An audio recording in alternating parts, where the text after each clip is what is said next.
Красивые, всем привет! Меня зовут Алина Галин, и вы на моем YouTube-канале Trend Division. И сегодня мы поговорим про важную тему, про то, как сохранить свой бюджет, как не сделать ненужных покупок, а именно про то, какие у нас есть правила шопинга в распродаже. Но перед тем, как начать, обязательно проверьте, что вы точно подписаны на этот канал, чтобы не пропустить другие полезные и модные советы. А мы начинаем! Итак, пункт номер один – это составление списка покупок. Я думаю, что у каждого из вас в жизни были такие ситуации, когда, например, вы ходили за продуктами, это очень схоже, без списка продуктов. И в итоге думали, что куплю, рублей на 700, например, да, пару каких-то продуктов, но при этом приходили домой с корзиной и чеком на 3000 рублей. Так вот, конечно же, вещей это тоже касается стопроцентно, и работает здесь точно так же. Поэтому перед тем, как выходить на охоту за какими-нибудь покупками, даже если это не распродажа, но распродажа особенно, пожалуйста, составляйте список, посмотрите на ваш гардероб, а что вам нужно, а что не нужно и так далее, чтобы избавить себя от как раз-таки ненужных покупок и дыры в вашем бюджете. И пункт номер два – это не покупайте яркие тренды.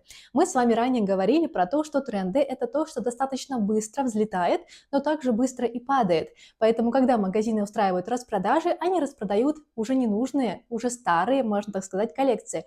Возможно, если вы купите вот эту трендовую белую юбку в такие воланы, то вполне вероятно, что вы сможете поносить ее еще примерно месяц до конца лета, и вы успеете побыть на волне тренда, но затем она выйдет из моды, уже будет не трендовая, и, соответственно, вам, скорее всего, она будет уже больше не нужна. При этом деньги потрачены, и место в гардеробе у вас будет занято.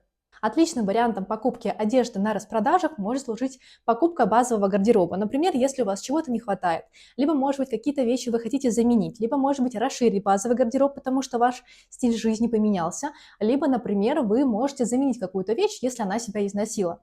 Поэтому это отличный вариант как раз-таки докупить базовый гардероб. Обратите на это внимание.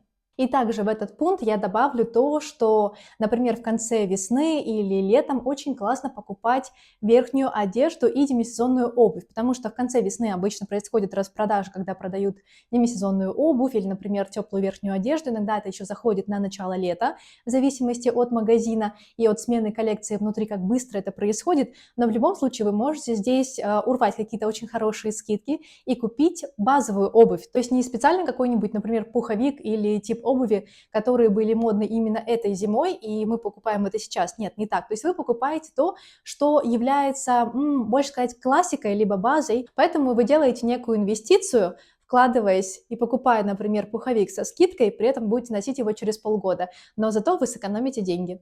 Пункт номер три – это обходить рейлы или какие-нибудь корзины, где написано, например, «все по 599 рублей» или «все по 990 рублей». Почему так? Потому что, как правило, эти вещи, то есть вы понимаете, что стоимость вещи формируется из наценки, из материалов и так далее, да, то есть очень много пунктов, из чего составляется цена на товар. И поэтому, как правило, когда делаются такие большие скидки, либо цена товара такая низкая, то, скорее всего, он будет некачественный, то есть вещь будет некачественная и не прослужит вам долго. Это во-первых. И во-вторых, вполне вероятно, что вам эта вещь просто не нужна, чтобы вы не искушались, не смотрели, ага, вот такая-то там какая-нибудь интересная футболка и всего лишь 600 рублей. И не важно, что она вам не нужна, не подходит под принту, под цвету или что-нибудь еще. Но в любом случае вы можете захотеть ее купить. Так вот, чтобы не поддаваться этому соблазну, лучше даже не обращать внимания на специальные рейлы с такими низкими стоимостями. Четвертый пункт. Мы можем купить то, что мы носим редко, но нам тоже это нужно. Что здесь имею в виду? Это могут быть какие-нибудь, например, коллекции на отпуск или на какой-нибудь отдых, если вы раз в год, например, выезжаете в Турцию или какие-то теплые страны, вы понимаете, что вам 100% нужен купальник, вам 100% нужно какой-нибудь парео, вам нужны слиперы, чтобы находить на пляж, вам нужна сумка пляжная и так далее. То есть вот эти все товары, если вы будете выбирать не какие-то супер, опять же, трендовые, но на самом деле, вот, наверное, в этих категориях не так много трендов присутствует, нежели чем в casual стиле. Поэтому здесь вы можете приобрести эти товары, и они будут вам служить несколько лет, потому что они не выйдут из моды, они не являются трендовыми, то есть это нечто ближе даже к базе уравнено, и поэтому вам будет комфортно. Вы купили, сэкономили и будете носить это несколько ваших отпусков. Пункт номер 5– это не покупайте то, что вы не носите в вашей обычной жизни. Ох, у меня такое было на самом деле не раз, когда я, например, в целом не люблю очень короткие юбки. То есть юбки мини– это не про меня.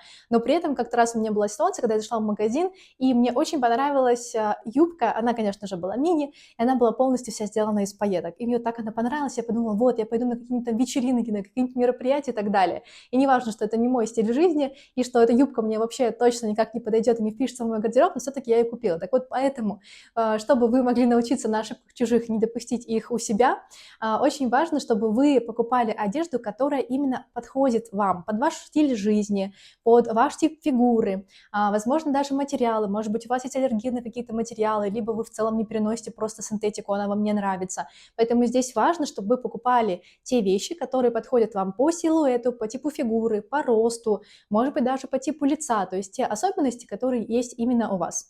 Если вы были ровно в такой же ситуации, пишите плюс в комментариях, чтобы посмотреть, а сколько нас таких людей, которые совершали такие импульсные покупки. Шестой пункт– это то, что если у вас нет необходимости покупать вещи на тот сезон, в котором вы сейчас находитесь, либо на следующий сезон, то лучше вообще на распродажи на самом деле не ходить. Я знаю, что маркетинг у нас работает в 21 веке очень ярко, очень агрессивно, профессионально, и, соответственно, завлекают нас различными рекламами. Зайдите, посмотрите, ой, а вы здесь смотрели эту блузочку, давайте сейчас ее посмотрим, может быть, вы купите, на нее еще скидочка как раз-таки и так далее. Поэтому здесь важно держать себя в руках и трезво оценить ваш гардероб. У вас есть все вещи, которые вам нужны на этот сезон. То есть вы должны понимать, какая у вас точка А, где вы находитесь, именно с точки зрения вашего гардероба. И понять на следующий сезон, хватает ли вам всего. То есть, например, если бы сейчас был осенний сезон, то я понимаю, что у меня собран весь базовый осенний гардероб, плюс есть акцентные вещи, которые я буду носить. Но, например, на зиму у меня нет пуховика. И я понимаю, что вот эта вот дыра, мне нужен пуховик. В любом случае я его куплю либо сейчас, либо я куплю его немножко попозже. Поэтому здесь важно, чтобы вы трезво оценили состояние вашего гардероба на этот и на следующий сезон. Если вам на самом деле чего-то не хватает, то можно докупить это как раз-таки на распродажах. Седьмой пункт, очень-очень важный, это определить бюджет, то, что я проговорила как раз-таки в начале. Потому что когда мы с вами определяем, что вот у нас есть энная сумма для того, чтобы мы могли совершить покупки, то есть шопинг на самом деле и в распродажу, и не в распродажу, это должен быть осознанный процесс, когда вы понимаете, что точно вам нужно купить по списку и на какую стоимость купить, то есть сколько денег вы готовы выложить. Да, вполне вероятно, что нужно закладывать сверху небольшую сумму, потому что бывают какие-то различные отклонения, и вы можете найти там лучшую value for money, как говорится, но в любом случае вам нужно понимать, сколько денег вы готовы потратить на шопинг, потому что когда, например, вы скажете, я готова потратить там, вот на этот список 15 тысяч рублей, но приходите, возвращаетесь домой, и у вас там минус 50 тысяч рублей, то есть это большая разница, и это очень сильно скажется на вашем бюджете, поэтому заранее планируйте, вы можете даже прикинуть в онлайн-магазинах, например, и посмотреть, сколько стоят те или иные вещи, за которыми вы пойдете в магазин. Вообще, в целом, распродажи– это отличный шанс и вариант улучшить качество вашего гардероба. Качество, я говорю здесь, соответственно, про повышение уровня брендов, которые вы покупаете. Если, например, вы обычно, когда не распродажи, покупаете вещи в масс-маркете, то в моменты распродаж, особенно в какие-то сумасшедшие скидки 50% плюс, вы можете купить вещи, например, в middle-маркете. Middle-маркет, как правило, показывает более высокое качество, более красивую одежду, более какие-то, может, лаконичные образы и так далее. То есть в целом как раз-таки цена middle маркета и отличие от масс-маркета, она и базируется на том, что middle маркет использует лучшие качества, лучшие материалы, лучшие ткани, лучшую фурнитуру даже. И тем самым как раз-таки за счет распродаж вы можете улучшить качество вашего гардероба в целом. И здесь мы подходим к пункту номер 8. Также, когда вы составляете список покупок, вы определяете на них бюджет, вы можете определить, а какие бренды вы бы хотели себе прикупить. То есть, еще раз повторюсь, если, например, вы ходили в H&M, но при этом сейчас вы хотите, например, пойти и закупиться в Massimo Dutti, потому что вам нравится в целом концепция этого бренда, да, что у них очень много таких более классических вещей, даже где-то частично деловых, очень мало принтов, прямые крои, свободные и так далее. И вы понимаете, что вам интересно закупиться в Massimo Dutti, может быть, вы за какими-то вещами даже долго наблюдали и ждали, пока на них будет скидка, это на самом деле тоже хороший вариант. И вот он как раз-таки шанс, чтобы можно было купить не, например, 4 джемпера в H&M, а, например, 1 или 2 в Massimo Dutti. Но при этом вы в любом случае сэкономите, потому что в этот момент как раз-таки в магазине происходит распродажа. Пункт номер 9– это подумайте, а сколько раз вы будете носить эту вещь, чтобы понять, точно ли стоит ее покупать. Потому что, например, если вы покупаете базовую белую футболку и, например, платите за нее 3000 рублей, то примерно вы можете подумать, как часто вы носите белые футболки. И тем самым вы можете разделить стоимость этой футболки на примерное количество выходов, сколько раз вы ее сносите. Естественно, чем больше выходов, тем меньше разовая стоимость, грубо говоря, покупки вашей одежды. Но, например, если вдруг вы понимаете, что вы купите какую-нибудь, вот как я, супер оригинальную юбку мини, состоящую из пайеток, и наденете ее только один раз, но при этом она стоит, например, 15 тысяч рублей, точно ли вы готовы выложить 15 тысяч рублей всего лишь за один выход на какую-нибудь вечеринку в этой юбке? Поэтому здесь подумайте, понимая, что для некоторых это может быть достаточно, возможно, муторное занятие, считать, а сколько раз я выйду, например, в этой юбке или в этом платье. Но если вы понимаете в целом, что это ваш стиль, что это ваш крой, что в целом вы покупали этого бренда, вы носите его часто, то тогда можно даже не запариваться и так сильно не считать, например, на сколько раз вы выйдете, а просто понимать, да, это в моем стиле, да, это в моем вкусе, да, это подходит мне по фигуре, я согласен с этой ценой, поэтому я покупаю эту вещь, потому что я знаю, что, например, весь сезон осенний, например, я ее проношу. 10-й пункт– это время шопинга. И, на мой взгляд, лучшее время для шопинга– это утро. Здесь есть несколько факторов. Во-первых, потому что мы не уставшие еще утром, и у нас достаточно есть большой запас энергии для того, чтобы мы могли найти все то, что нам нужно, потому что шопинг достаточно энергозатратное занятие. Также, как правило, не так много людей шопится именно по утрам. Есть, например, только какая-нибудь черная пятница в Америке, когда люди занимают очереди в магазины для того, чтобы можно было успеть купить со скидкой тот или иной товар. В любом случае, достаточно редко, на мой взгляд, в России такое бывает, поэтому лучше шопиться утром, вы приходите, в магазинах нету каких-то бешеных очередей в примерочную, никто не дерется за размеры и так далее. В целом, то есть продавцы подготовили магазин с утра, они сделали полную выкладку, они проверили, что есть все позиции, все товары, что есть все размеры, что все вывешено, все готово и так далее. И в целом еще будет выглядеть достаточно, на самом деле, свежим магазин, поэтому здесь вы приходите в магазин, во-первых, нету очередей, во-вторых, вы готовы, в-третьих, все вещи еще более-менее в презентабельном виде, готовы примерочные, и потому что продавцы-консультанты еще готовы вам помогать. Они только вышли на смену, у них есть силы, запал, они готовы вам подобрать и фасон, и под ваш тип фигуры одежду, и цвета, и, возможно, размер принести вам нужный, и сделать все максимально по красоте. 11-й пункт– это оценка вещи, то есть вам важно оценить эту вещь в отдельности. Иногда это бывает сложно сделать. Что значит оценить? Вам нужно посмотреть на вещь, не оценивая ее бренд, не оценивая ее текущую стоимость со скидкой, какая бы она огромная ни была, и вам нужно понять, а вот эта вещь, на самом деле ли я хочу ее приобрести, а мне есть чем ее носить? А она точно мне подходит, да, например, там, по типу фигуры, и вот то, что мы ранее с вами обсуждали, примерить, покрутить, посмотреть. Потому что зачастую у нас бывает внутри такая борьба, например, когда мы можем покупать одежду именно из-за бренда. То есть, например, вы всегда там мечтали позволить себе, не знаю, купить какое-нибудь там пальто от Prada, и вот сейчас на него есть какая-то бешеная скидка необычная, и вы думаете, ну, неважно, что это пальто мне маленькое, например, что цвет вообще на самом деле тоже не мой, но самое главное, что на нем написано Prada. И не важно, что ярлычок внутри никто, кроме вас, его не увидит, но в любом случае вот такая цель, я знаю, что у некоторых девушек есть, поэтому здесь вот важна вот эта трезвость, когда вы должны понимать, что эта вещь, она на самом деле подходит мне. То есть важно, чтобы все компоненты при шопинге у вас совпали. То есть идеальный вариант, когда, например, с тем же пальто Prada вы ждали его, вот оно по скидке, вы понимаете, что вы уже до этого прикинули, что сможете его носить много раз, оно подойдет и под это, и под это, и под это. Это ваш размер, он подходит вам по цвету, подходит под ваш тип фигуры. И тогда это идеальная сделка, когда вы приобретаете со скидкой ту вещь, которую вы очень давно хотели. И здесь вы можете задать себе один важный вопрос: готова ли я купить эту вещь по полной цене? Не по скидке, а именно по полной цене.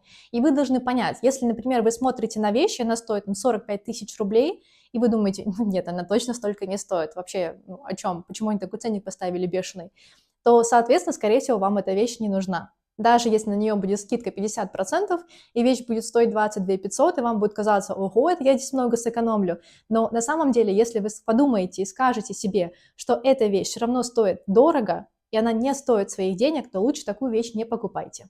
И второй вопрос, который важно себе задать, это готовы ли вы потратить деньги и купить эту вещь за саму вещь, а не за бирку этого бренда.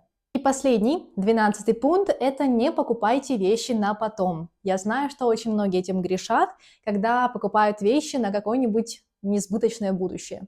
Вот, например, куплю эту вещь, она вообще отличная, тут и бирка у нее Прада, то, что я люблю, и вот вроде бы все хорошо, но размер не мой. Например, там очень большая или очень маленькая, да, как иногда девушки покупают, например, там платья какие-нибудь, вот отличное платье, похудей под него. И ведь на самом деле очень мало кто достигает этой цели. Эта вещь потом висит, пылится, занимает место в вашем гардеробе, прожигает дыру, например, единоразово, но всего же в вашем бюджете. И, соответственно, это не лучший вариант. Поэтому, если, допустим, нужны какие-то вмешательства в эту вещь, вам нужно похудеть, вам нужно потолстеть, возможно, вам нужно ее ушить, вам нужно ее подогнуть, там, не знаю, например, пересадить плечо, чтобы оно по-другому сидело, да, более красиво, не знаю, сделать выточки, перенести выточки, сделать подгибку, например, рукавов или там подгибку низа изделия. Если вы понимаете, что у вас уже, во-первых, были такие ситуации, вы с ними не справились, то есть вы не стали ничего делать. Или, например, если вы понимаете, что это слишком для вас муторно, то есть вам нужно найти швею, которая сделает это качественно, то лучше тогда такую вещь не покупать. Все-таки лучше, когда вы сразу покупаете вещь, и она отлично на вас сидит, вам не нужно вносить в нее никакие корректировки. Вот такие 12 советов про то, как нужно вести себя во время распродаж, потому что иногда бывает, что во время распродаж, особенно каких-то ярких, громких, у нас может носить немножечко крышу, иногда, мягко говоря, и, соответственно, мы тратим достаточно много денег на вещи, и потом приходим домой, у нас как будто пелена с глаз уходит, и мы думаем, ой, это чем это я столько купил, а это вообще не в моем стиле, что теперь делать? Вы можете либо сделать возврат этой вещи, либо, например, если вы уже ее поносили, через какое-то время поняли, что она вам не подходит, вы можете ее перепродать. Поэтому будьте внимательны, чтобы потом не заниматься возвратами либо перепродажей этих вещей, лучше заранее делайте осознанный выбор.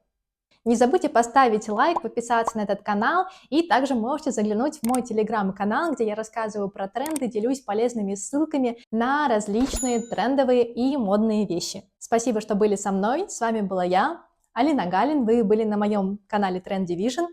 Будьте красивы и любите себя.